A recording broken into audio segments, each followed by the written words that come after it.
गुजरात विधानसभा चुनाव में भारतीय जनता पार्टी ने 182 में से रिकॉर्ड 156 सीट जीती।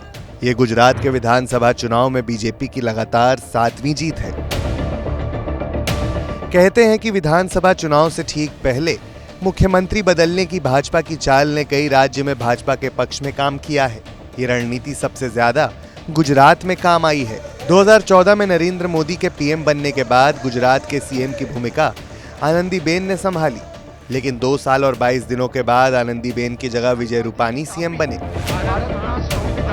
हालांकि आनंदीबेन के अचानक चले जाने से कई सवाल खड़े हुए, पर 2017 के चुनाव में प्रचंड जीत के साथ भाजपा की सरकार बनी और विजय रूपानी सीएम।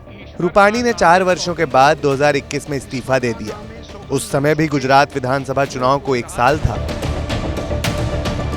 रूपानी के यूं इस्तीफा देने पर सवाल तो कई खड़े हुए, पर कोविड की दूसरी लहर के दौरान स्वास्थ्य सेवाओं में कमी को लेकर रूपानी के इस्तीफे को वाजिब बताया गया। इसके बाद भूपेंद्र पटेल को राज्य का नेतृत्व करने के लिए कहा गया। लगभग 1.25 साल बाद विधानसभा चुनाव में बीजेपी को जीत दिलाकर भूपेंद्र भाई ने दूसरी बार सीएम पद की शपथ ली।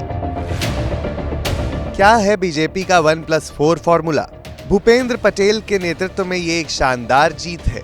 हालांकि अगर हम बात करें पुरानी, तो आनंदीबेन पटेल ने चुनाव से ठीक 1 साल पहले इस्तीफा दिया था। उस बचे हुए 1 साल और फिर चुनाव जीतने के बाद 4 साल रूपानी ने बतौर सीएम संभाले, लेकिन अगले चुनाव से ठीक 1 साल पहले रूपानी ने भी इस्तीफा दे दिया। इस बचे हुए 1 साल में भूपेंद्र पटेल सीएम रहे।